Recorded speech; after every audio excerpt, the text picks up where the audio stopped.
अस्सलाम वालेकुम, मैं हूं लियाकत राजपर।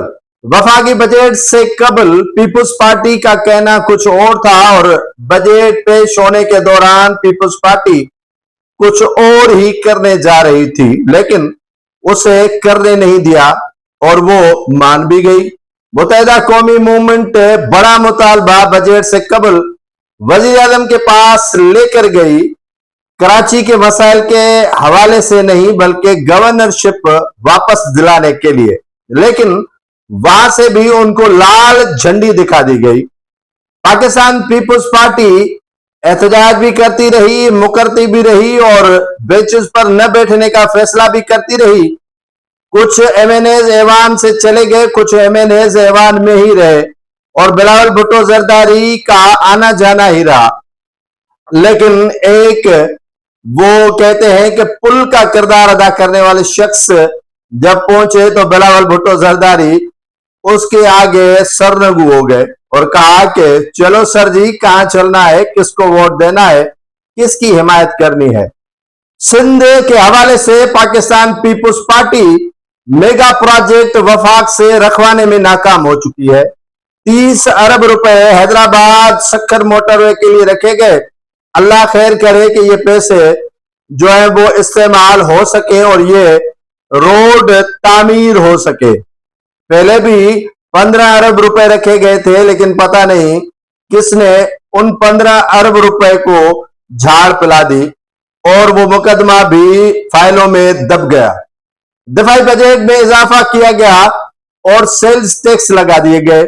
मैंने सोचा कि आईएमएफ इस मर्तबा वफाकी हुकूमत को कहेगी कि करप्शन खत्म करो और करप्शन जो है वो बिल्कुल भी जीरो होनी चाहिए और अगर नहीं तो आपको फंड रेजिंग नहीं होगी। लेकिन ऐसा भी नहीं हुआ। हर साल की तरह मुख्तलिफ अशियाओं पर टैक्सेस लगाए गए जिसका बोझ आम आदमी पर पड़ता है। 8,000 से ज्यादा तनख्वाह लेने वालों के हवाले से खुशखबरी वजीर आजम ने सुना दी।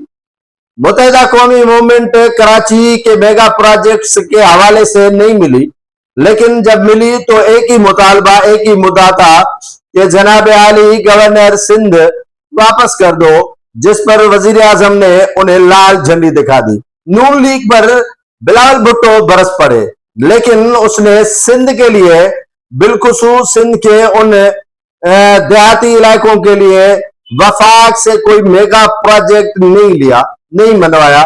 मेरा नेशनल हाईवे के लिए 15 अरब रखे गए, हैदराबाद सक्खर मोटरवे के लिए 30 अरब रखे गए और K4 जो कराची का पानी का मामला है, जो आधा कराची पानी के बूंद के लिए तरस रहा है, उसके लिए भी जो है वो चंद अरब रुपए रखे गए। बाकी अदरवाइज किसी के हवाले से या मेगा प्रोजेक्ट के हवाले से न पीपुल्स पार्टी की जबान खुली और न मुत्तहिदा कौमी मूवमेंट ने ऐसा बड़ा मुतालबा कर दिया। वफाक तो वैसे भी सिंध को हमेशा नजरअंदाज करता आया है, लेकिन एक बात जो काफी खुश आइंदा है कि वफाकी बजट में दिफाई बजट जो है वो दुगनी कर दी गई और सुबह से ओजेती शेयर भी कट करके जो है वो दिफाई बजट में शामिल किया गया।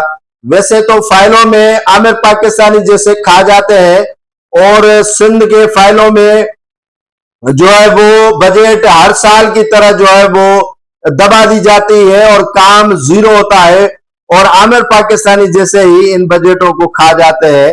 तो ये अच्छा इकदाम जो है वो किया गया है कि दिफाई बजट चलो उसमें इजाफा कर दिया गया। मैं इसके हक में नहीं हूं, लेकिन इनसे बेहतर है जो फाइलों में सिर्फ पैसे रखते हैं लेकिन जमीन पर कोई काम नहीं होता है। मुराद अली शाह ने कहा कि मेरे जो है वो दिन गिने जा चुके हैं 10 सालों से, लेकिन जब अल्लाह और पार्टी चाहेगी तो मैं चला जाऊंगा। लेकिन एक बात मुराद अली शाह ने कही कि नासिर शाह भी नहीं आ रहा है और शर्जील इनाम मेमन भी नहीं आ रहा है, अवैस शाह भी नहीं आ रहा है और भी एक नाम लिया कि वो नहीं आ रहा है, लेकिन काफी नाम ऐसे नहीं मुराद अली शाह ने लिए जिनके आने का सभी को इंतजार है। मुराद अली शाह बहरहाल जा तो रहा है, लेकिन जाते जाते सभी को लपेट में लेकर ही जाएगा। तो पाकिस्तान की बजट, सिंध की सूरत हाल, पीपुल्स पार्टी का दुगनापन खुलकर सामने आया और उसके साथ साथ एमकेएम का भी रोना, सिर्फ गवर्नर के लिए और कराची के लिए मेगा प्रोजेक्ट न मांगना, ये दोहरा मयार इनका देखने को मिला।